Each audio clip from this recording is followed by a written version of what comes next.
What's up, guys? Cameron Fous here with FousAlerts.com. It's Tuesday, March 18th. Another great looking day here for us on these plays. XGTI was basically the play of the day here. I just want to go over why I traded this stock, what I was looking for, and how I basically called this bounce probably about 2 weeks ago. Basically what this is a stock. I teach this in this strategy in the Fous 4 Part 2 DVD. It's basically a stock that makes a huge run up. As you can see here, this stock just completely ramped up here.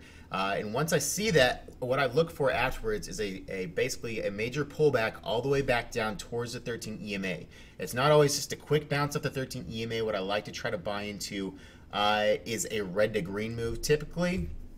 Is the kind of the trigger there. A lot of times it'll just bounce slightly under the 13 EMA. As you can see here, closed below the 13 EMA 2 days ago.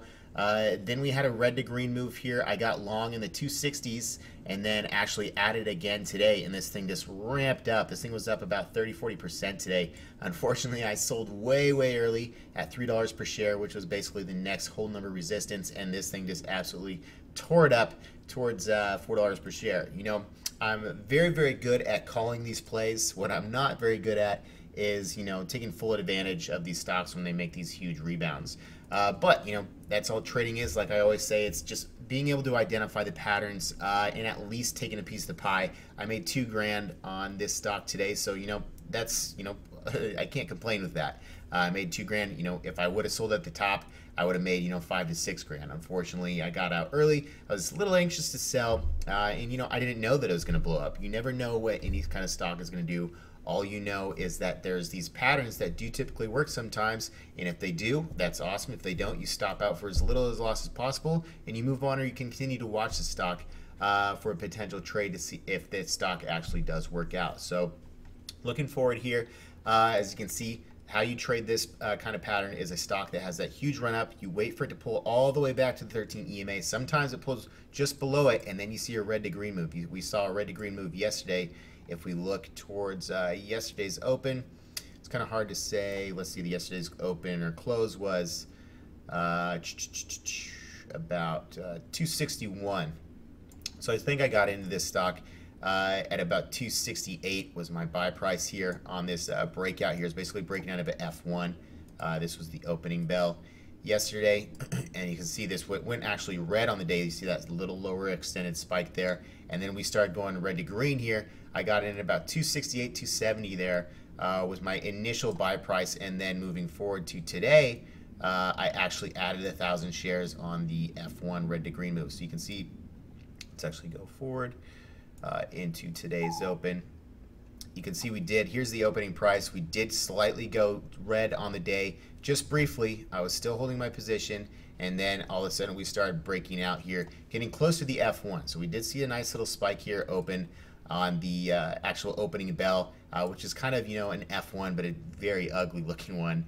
But it was breaking over highs of the day and getting back over the 13 EMA, and it looked like it was potentially, you know, going to see a squeeze here. And so the first initial target there would be $3 per share, because that's the next whole number, and the next whole number is typically an area of resistance where people might, you know, be taking profits. And that's basically what I was just shooting for, was just to hit $3 per share, lock in my profits. You know, I probably should have sold half at 3 and let the second half ride the 13 EMA to see how high it could go. Unfortunately, I didn't trade this one as well as I could have, but I still made $2 grand. As you can see, this thing just absolutely exploded. I sold right there at 3. I pretty much put a sell limit order in at $3 per share. So as soon as it hit 3, my trigger just automatically filled for my 6,000 shares. And I actually added 1,000 shares this morning. I was long 5,000 shares overnight, and actually added 1,000 shares at 279 here as we were getting ready to break over highs.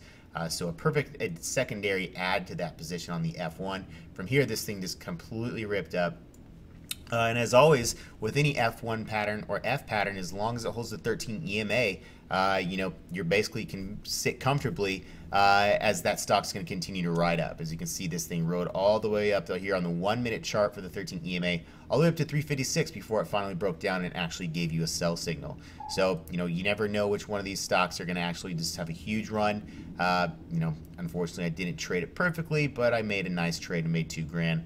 And then it's kind of just teetered off and didn't really do much during this session. And this is also why, you know, I love the first 2 hours. That's why Fous TV is the first 2 hours. As you can see, We trade the F1, boom, wham bam, thank you ma'am. Within the first 2 hours, then the rest of the day the stock didn't do anything. It just kind of traded back and forth, chopped all over the place. The major moves, a lot of the time, are in the first hour or the last 2 hours. You can see the middle of the session, there was moves, but it was kind of just moving back and forth. Not really any major moves that blew up in a short amount of time for you to capitalize on. So I really only try to focus on the opening and the closing of the sessions. So perfect trade here on XGTI.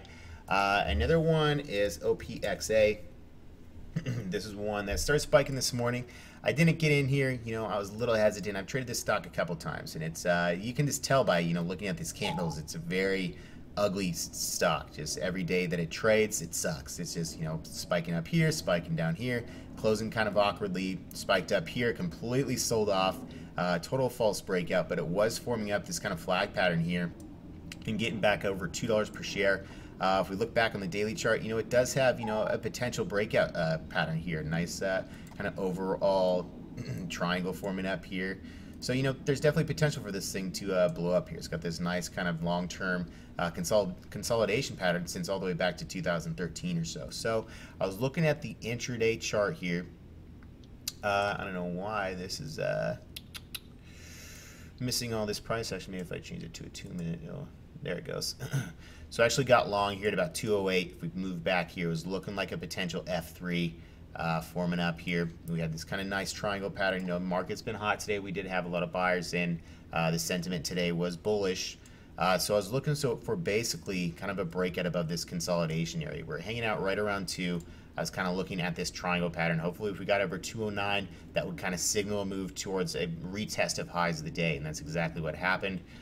Going in for the F3 breakout, it also had the daily chart, which was hot, and so I was basically gauging my entry based on this F3 breakout pattern here into the close. From here, then we spiked up over that 209 barrier, kind of sold off, got a little hectic there, but we did close back up high. I got 10,000 shares at 208, so I'm up about $1,000 or so. On this trade right now, it's looking bullish into tomorrow. Hopefully we can see a gap open, as typically F3 patterns do see momentum into the opening bell the next day, but you really never know what any stock's going to do. All you can do is just trade as best you can, keep your stops tight, follow the strategy, and stay disciplined. But we'll go over IDN very briefly here. I added 5,000 shares here at 105 this morning. It was looking like a potential F1 and break over the previous day's high.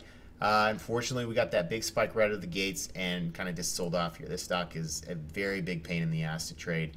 As we first initially tried to trade this breakout over 1, it failed. It actually failed again today, but we got in, decent buy price here. My average fill on IDN is 93 cents. I got in at 89.5. Added 5,000 shares at 105, so I'm in at averaged at about 93 cents, which is right on the 13 EMA. So got a pretty good, decent entry price here for my average fill. But basically what we're looking at here is this revival pattern. We got this nice lead-in trend consolidating here under $1 for a while, so we basically got a revival gold pattern. We just have to get over this $1 per share area and break past it. We're kind of just consolidating back and forth in this channel between 112 and about 90 cents. So we really haven't seen any, significant sign that this stock is going to break out yet. But hopefully, we can get this thing consolidating a little bit better, and we can actually get a sustained breakout to the upside. I'm long 20,000 shares at 93.5 cents. THM, nice looking rebound today. We did sell off pretty heavily all the way back down towards $1 per share. But it basically, retested the midpoint of the breakout candle. So it's still looking good here, still above 1. I actually sold, 10,000 of my shares yesterday near highs, locking in my profit. I already made $8,000 on this trade when we ramped it up from about 71 cents all the way up to $1. I made $8,000. Now locking in some more profits yesterday. I still have, 10,000 shares open here. So looking great here on THM. But that's about it for these trades. Let's just take a look at LCLS just to piss myself off even more. As I was in at 430, I got stopped out on this kind of nasty intraday sell-off here, where we came all the way back down towards 4, and then now this thing is just absolutely exploding here, all the way up towards $6 per share. This would have been, I think I had 7,500 shares. I could be up, nearly 10 grand on this trade right now. Unfortunately, I just screwed it up. Can't really, I could kick myself, but it's kind of pointless. You're just, kicking something for nothing. You know, you're going to miss a lot of big trades. You're going to make mistakes every day. All you can do is, like I said, try to identify the patterns, and you know, if you can at least get a little piece of the pie.